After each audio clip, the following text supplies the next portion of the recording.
আমরা বিশ্বাস করি ফিলিস্তিন কেবল একটি ভূখণ্ড নয়, এটি মুসলিম উম্মার আত্মপরিচয়ের অংশ এবং গাজা এখন কেবল একটি যুদ্ধবিধ্বস্ত শহর নয়, এটি আমাদের সম্মিলিত ব্যর্থতার বেদনাদায়ক প্রতিচ্ছবি।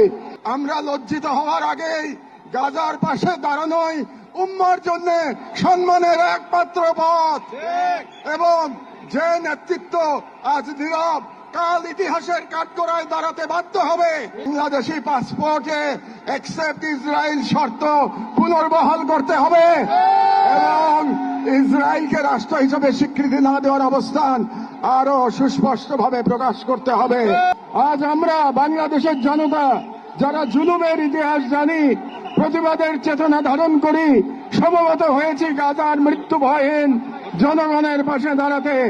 আজকের এই সমাবেশ কেবল প্রতিবাদ নয়, এটি ইতিহাসের সামনে দেওয়া আমাদের জবাব, একটি অঙ্গীকার, একটি শপথ। এই পদযাত্রা ও গণজামায়াত থেকে আজ আমরা 4টি স্তরে আমাদের দাবি সহ উপস্থাপন করব।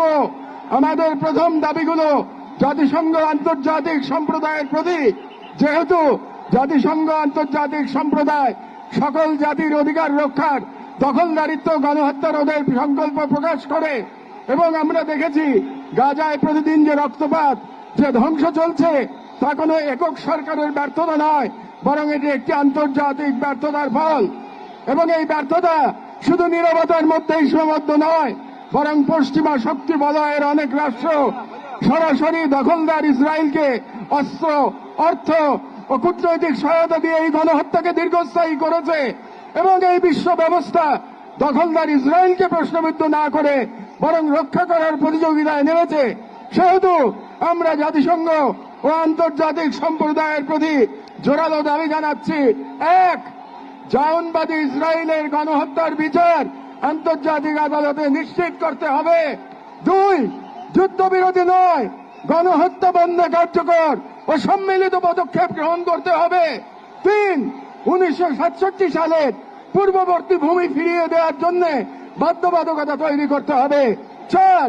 পূর্ব জেরুজালেমকে ফিলিস্তিন রাষ্ট্রের রাজধানী হিসেবে আন্তর্জাতিকভাবে স্বীকৃতি দিতে হবে এবং 5.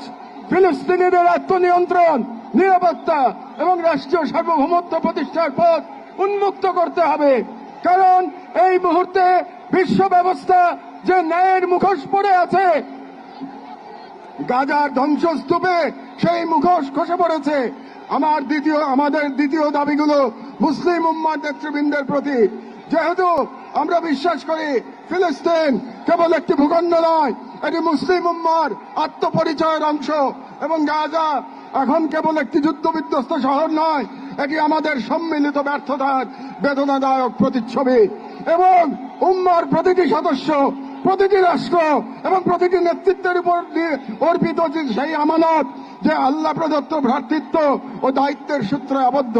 এবং ইসরায়েল একটি অবৈধ, দখলদার, গণহত্যাকারী রাষ্ট্র যা মুসলিমদের প্রথম কিবলা ও একটা পুরো জনগোষ্ঠীর অস্তিত্ব নিশ্চিহ্ন করতে সর্বশক্তি নিয়োগ করেছে।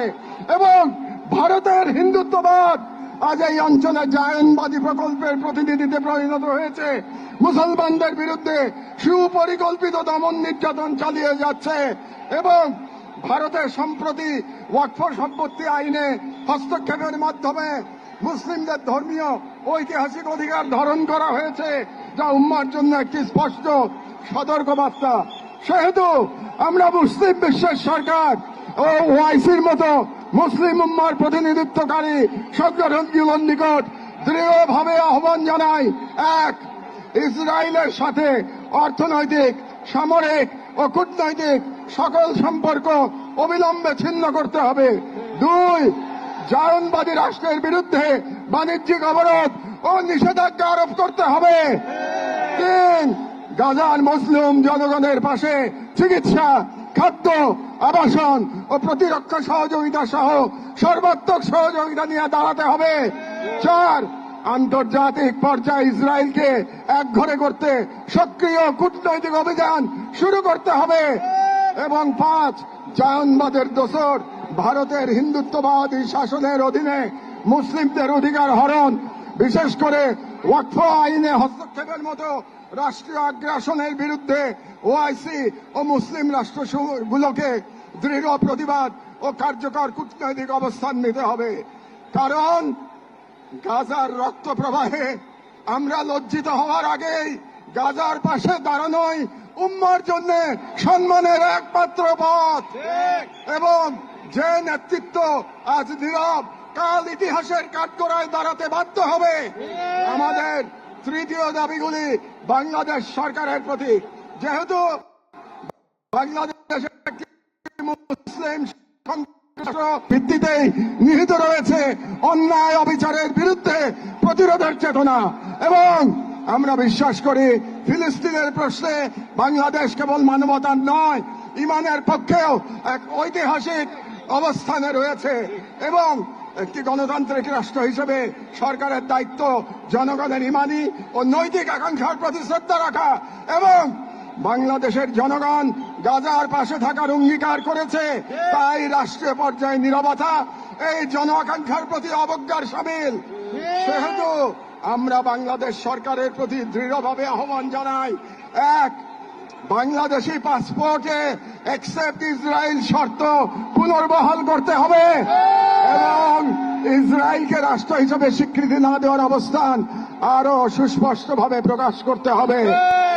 দুই, সরকারের ইসরায়েলি কোন প্রতিষ্ঠানের সাথে যত চুক্তি হয়েছে তা বাতিল করতে হবে। তিন, রাষ্ট্রীয়ভাবে গাজায় ত্রাণ ও চিকিৎসা সহায়তা পাঠানোর কার্যকর ব্যবস্থা নিতে হবে। চার, জায়নবাদের দোসর ভারতের হিন্দুত্ববাদী সরকারের অধীনে মুসলিম ও অন্যান্য সংখ্যালঘুদের উপর চলমান নির্যাতনের বিরুদ্ধে রাষ্ট্রীয়ভাবে প্রতিবাদ জানাতে হবে। যেহেতু হিন্দুত্ববাদ আজ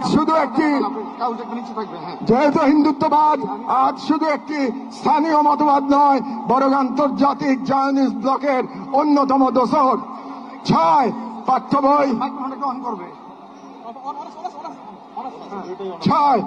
বই ও শিক্ষানীতিতে আল আকসা, ফিলিস্তিন এবং মুসলিমদের সংগ্রামী ইতিহাসকে অন্তর্ভুক্ত করতে হবে, যাতে ভবিষ্যৎ মুসলিম প্রজন্ম নিজেদের ইতিহাস, ঐতিহ্য ও আত্মপরিচয় নিয়ে গড়ে ওঠে। কারণ রাষ্ট্র কেবল সীমানা নয়, রাষ্ট্র এক আমানত, আর এই আমানত রক্ষা করতে না পারলে ইতিহাস আমাদের ক্ষমা করবে না। আমাদের সর্বশেষ দাবিগুলো নিজেদের প্রতি, যা মূলত একটি অঙ্গীকার দাবা। যেহেতু আমরা বিশ্বাস করি আল কুদস কেবল একটি শহর নয়, এটি ইমানের অংশ, এবং আমরা জানি বাইতুল মুকাদ্দাসের মুক্তি অন্য কারো হাতে নয়, আমাদেরই কোন প্রজন্মের হাতে তা লেখা হবে। এবং আমরা বুঝি জায়নবাদের প্রতিষ্ঠা মূলত আমাদের নিজেদের আত্মবিস্মৃতির ফল, এবং আজ যদি আমরা প্রস্তুত না হই, তাহলে আল্লাহ না করুন কাল আমাদের সন্তানেরা হয়তো এমন এক বাংলাদেশ পাবে যেখানে হিন্দুত্ববাদ ও জায়নবাদ একত্রে নতুন গাজা তৈরি করবে। এবং গাজা আমাদের জন্য এক আয়না, যেখানে আমরা দেখতে পাই কিভাবে বিশ্বাসী হওয়া মানে কেবল বেঁচে থাকা নয়, সংগ্রামে দৃঢ় থাকা। সেহেতু আমরা এই মাটির মানুষ, এই মুসলিম ভূখণ্ডের নাগরিক, এই কওমের সন্তান এবং সর্বোপরি মুসলিম উম্মার সদস্য একটি অঙ্গীকার করছি। এক, আমরা সকলে স্বতঃস্ফূর্তভাবে বয়কট করব প্রত্যেক সেই পণ্য, কোম্পানি ও শক্তিকে যারা ইসরায়েলের দখলদারিত্ব টিকিয়ে রাখে। দুই, আমরা আমাদের সমাজ এবং ভবিষ্যৎ প্রজন্মকে প্রস্তুত করব যারা ইসলাম ও মুসলিম উম্মার সকল প্রতীক ও নিদর্শনকে সংরক্ষণ ও পুনরুদ্ধার করবে ইনশাআল্লাহ। তিন, আমরা আমাদের সন্তানদের এমন ভাবে গড়ে তুলব যারা নিজেদের আদর্শ ভূখণ্ড রক্ষায় জান ও মালের সর্বোচ্চ থেকে প্রস্তুত থাকবে। চার, আমরা বিভাজিত হব না, কারণ আমরা জানি বিভক্ত জনগণকে দখল করতে দেরি হয় না। আমরা ঐক্যবদ্ধ থাকব যাতে এই বাংলাদেশ কখনো কোনো হিন্দুত্ববাদী প্রকল্পের পরবর্তী গাজায় পরিণত না হয়। আমরা শুরু করব নিজেদের ঘর থেকে, ভাষা, ইতিহাস, শিক্ষা, সংস্কৃতি, অর্থনীতি, সমাজ সবখানে এই অঙ্গীকারের ছাপ রেখে। আমরা মনে রাখব গাজার শহীদরা কেবল আমাদের দোয়া চান না, তারা আমাদের প্রস্তুতি চান। শেষ কথা, শান্তি বর্ষিত হোক গাজার সম্মানিত অধিবাসীদের উপর। তাদের উপর যারা নজিরবিহীন সবর করেছেন, যারা বিচল ইমানের পর প্রমাণ দিয়েছেন, যারা ধ্বংসস্তূপের মাঝেও প্রতিরোধের আগুন জ্বেলেছেন, বিশ্বের নীরবতা উদাসীনতার যন্ত্রণা হাসি মুখে বুকের মাঝে ধারণ করেছেন, শান্তি বর্ষিত হোক তাদের প্রতি। যারা নাম রেখে গেছেন ইজ্জতের খতিয়ানে, শান্তি বর্ষিত হোক হিন্দ রজব, রিম এবং ফাদি আবু সালেহ সহ সকল শহীদদের উপর, যাদের রক্ত দ্বারা গাজার পবিত্র ভূমি আরো পবিত্র হয়েছে, যাদের চোখে ছিল প্রতিরোধের অগ্নিশিখা। শান্তি বর্ষিত হোক বাইতুল মুকাদ্দাসের গর্বিত অধিবাসীদের উপর, যাদের হৃদয়ে এখনো ধ্বনিত হয় আল কুদস লানা, আল কুদস আমাদের। গাজার জনগণকে অভিনন্দন। আপনারা ঈমান, সবর আর কুরবানির মহাকাব্য রচনা করেছেন, দুনিয়াকে দেখেছেন ঈমান আর তাওয়াক্কুলের শক্তি। আমরা বাংলাদেশের মানুষ শাহজালাল আর শরীয়তুল্লাহর ভূমি থেকে দাঁড়িয়ে আপনাদের সালাম জানাই, আপনাদের শহীদদের প্রতি ভালোবাসা ও শুভেচ্ছা জানাই। আর আমাদের কণ্ঠে উচ্চারিত হয় এই দোয়া, হে আল্লাহ, গাজার এই সাহসী জনপদকে তুমি সেই পাথর বানিয়ে দাও যার উপর গিয়ে ভেঙে পড়বে জায়নিস্টদের সব ষড়যন্ত্র। বাংলাদেশের সর্বস্তরের জনগণের পক্ষে প্যালেস্টাইন সলিডারিটি মুভমেন্ট বাংলাদেশ জিন্দাবাদ।